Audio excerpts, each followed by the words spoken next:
नमस्कार दोस्तों, यदि आपके पास भी जमीन है तो ये वीडियो आपके लिए बेहद ही फायदेमंद होने वाला है, क्योंकि बिहार में जमीन का सर्वे अभी चल रहा है और पूरे भारत में जमीन सर्वे होना है। तो ऐसे में जमीन सर्वे क्या है, जमीन सर्वे कैसे कराएं, इससे जुड़ी सारी सवालों का जवाब आपको इस वीडियो में मिलेगा। क्योंकि जमीन सर्वे को लेकर के काफी लोग उलझन में हैं, तो सभी लोगों का जो है प्रॉब्लम दूर होने वाला है। इस वीडियो में बने रहिए हमारे साथ अंत तक। दोस्तों, जैसा कि आप सभी को पता है कि बिहार में जमीन सर्वे का काम शुरू हो गया है और भारत के सभी राज्यों में सर्वे होना है। तो ऐसे में कई सवाल खड़े होते हैं, जैसे जमीन सर्वे क्या है, सर्वे में आपको क्या फायदा होगा, जमीन सर्वे में जमीन मालिक को क्या करना होगा, पैतृक संपत्ति का सर्वे कैसे होगा, भाइयों में बंटवारा नहीं हुआ है, खरीदी गई जमीन का सर्वे कैसे होगा, दाखिल खारिज नहीं हुआ है, सरकारी जमीन पर घर बना लिए हैं या निजी जमीन पर घर है पर कागज नहीं है। सभी सवालों का जवाब मिलेगा आपको इस वीडियो में। सर्वे का मकसद जमीन से जुड़े रिकॉर्ड को अपडेट करना है, इस जमीन विवादों को कम करना है। सरकार का लक्ष्य लगभग 1 साल में सभी गांवों का सर्वे पूरा करना है। जमीन मालिकों को अपने जमीन से जुड़े दस्तावेज जैसे खतियान, रसीद, दाखिल खारिज आदि सरकारी अधिकारियों को देने होंगे। जमीन की सभी जानकारी भूमि रिकॉर्ड वेबसाइट पर अपलोड रहेगा, ताकि किनके नाम से कौन सी जमीनें हैं इसको समझने में कोई दिक्कतें ना आए। भारत में 3 प्रकार की जमीनें हैं: कृषि भूमि खेती के लिए, आवासीय भूमि घर बनाने के लिए, वाणिज्यिक भूमि व्यापार और दुकान के लिए।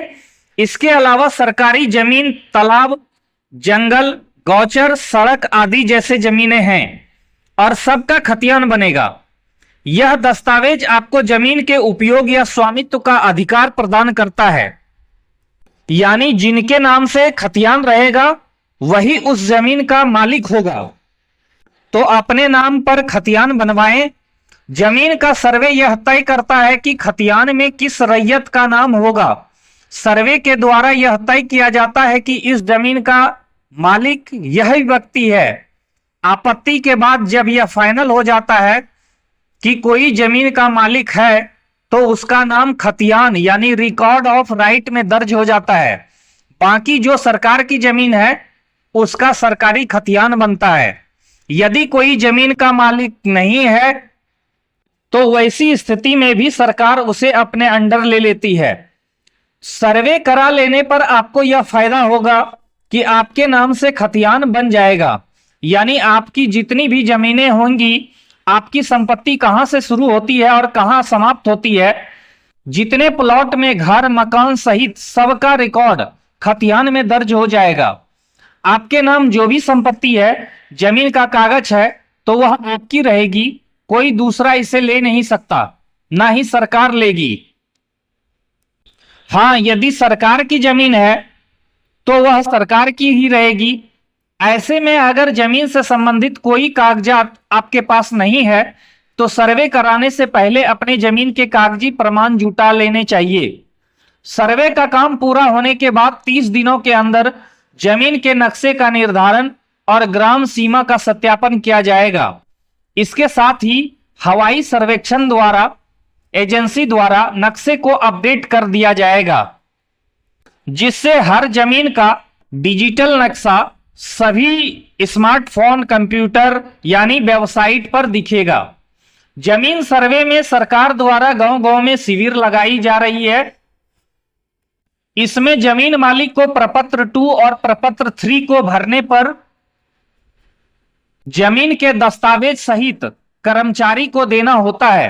प्रपत्र 2 एक तरह का स्व घोषणा पत्र है, जिसमें सबसे पहले आपको रैयत का नाम, पता, खाता, खसरा, रकबा जैसे बुनियादी जानकारी भरनी होगी।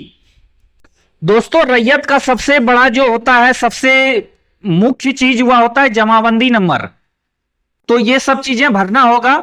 इसके बाद आपको अपनी जमीन के प्रकार के बारे में बताना होगा। अगर आपके पास जमाबंदी नहीं है तो चिंता ना करें, उस कॉलम को खाली छोड़ दें।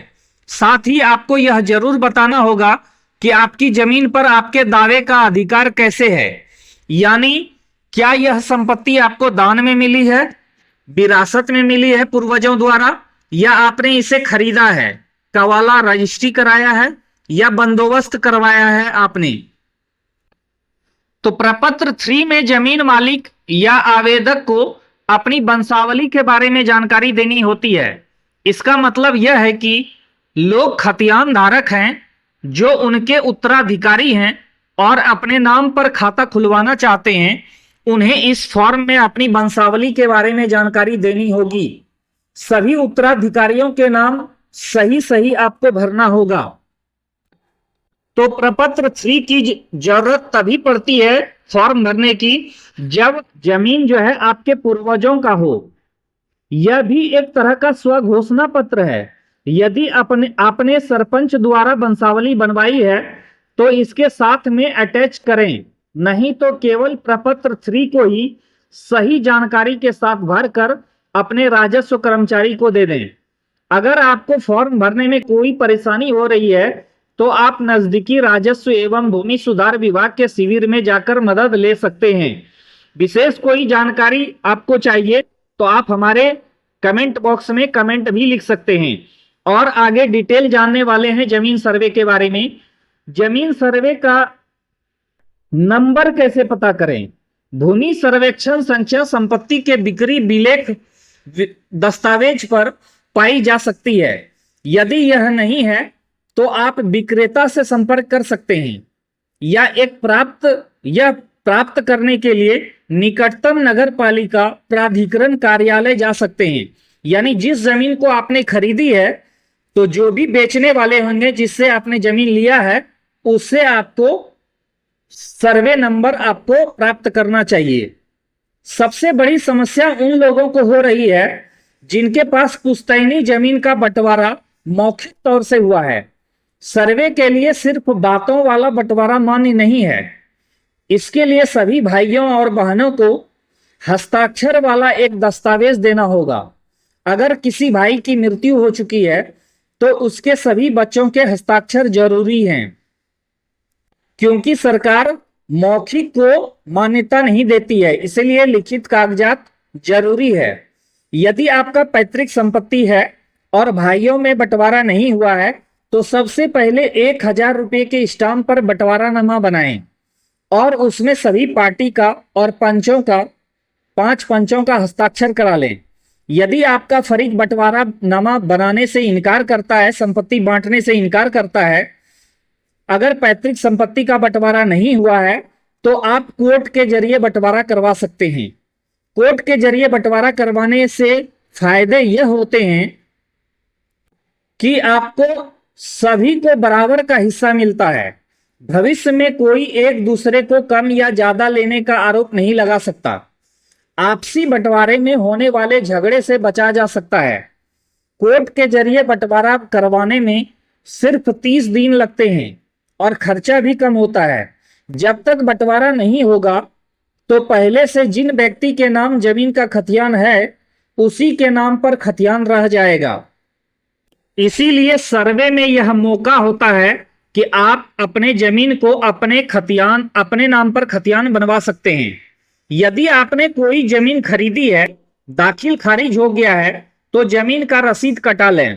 प्रपत्र 2 भरकर साथ में रसीद अपने कर्मचारी या शिविर में जमा कर दें। यदि दाखिल खारिज नहीं हुआ है तो आप जिससे जमीन खरीदे हैं उनका जमीन का रसीद, कवाला, खतियान जो भी है उसे प्रपत्र 2 के साथ जमा करें। यदि आपने जो जमीन खरीदी है उसके नाम पर भी खतियान नहीं है तो उन्होंने जिससे जमीन खरीदी है उनका भी आपको डॉक्यूमेंट सबमिट करना पड़ेगा। यदि आपने सरकारी जमीन पर घर बना लिया है तो उस जमीन का रिकॉर्ड सरकारी खतियान में ही दर्ज होगा। किसी भी कीमत पर उस जमीन का आपका खतियान नहीं बनेगा। यदि जमीन आपकी या आपके पूर्वजों की है परंतु आपके पास कागज नहीं है, परंतु सरकार के पास खतियान में आपका यह आपके पूर्वजों के नाम पर है तो उन्हीं के नाम पर फिर से खतियान बन जाएगा, जिसे अपने नाम कराने के लिए आपको रसीद कटवाना होगा और प्रपत्र 2 भरकर देना होगा। जिनके पास गैर मजरूआ खास जमीन है और उनका नाम खतियान में दर्ज है और वो उस जमीन पर कब्जा भी रखते हैं, उनकी जमीन का भी सर्वे होगा। ऐसे लोगों को कोई परेशानी नहीं होगी, उनकी जमीन उनकी ही रहेगी। गैर मजरूआ आम जमीन जो बिहार सरकार की या कोई भी सरकार की होती है, जिसे सरकारी जमीन कहते हैं, अगर उस पर किसी ने अवैध कब्जा बना करके रखा है तो वह जमीन सरकार ले लेगी, क्योंकि वह ऑलरेडी सरकार की ही है। सर्वे का काम आप ऑनलाइन भी करवा सकते हैं, साथ ही घर बैठे सर्वे की स्थिति की भी जांच कर सकते हैं। इसके लिए राजस्व विभाग का वेबसाइट और ऐप पर सारी सुविधा उपलब्ध है। जो लोग गांव में नहीं हैं वे जमीन सर्वे के लिए ऑनलाइन बिहार भूमि सर्वे की वेबसाइट पर आवेदन दे सकते हैं तथा जमीन नापी के समय आपके रिश्तेदार, अमीन और कर्मचारी के पास अपना पक्ष रख सकते हैं। तो इस तरह बाहर रहने वाले भी आसानी से सर्वे करवा सकते हैं। अगर आप अपने मोबाइल से सर्वे से जुड़ी जानकारी या ऑनलाइन आवेदन करना चाहते हैं तो इसके लिए आपको बिहार सर्वे ट्रैकर ऐप इंस्टॉल करना होगा। इस ऐप को खोलते ही सर्वे की स्थिति और विशेष भूमि सर्वेक्षण संबंधित लोक सेवाएं का ऑप्शन मिलेगा। ऑनलाइन आवेदन करने के लिए दूसरे ऑप्शन पर क्लिक करना होगा। इसके बाद सर्वे से जुड़ी सभी चरणों का ऑप्शन आपके मोबाइल स्क्रीन पर होगा। तो वीडियो पसंद आई हो तो एक लाइक जरूर कर दीजिएगा। धन्यवाद।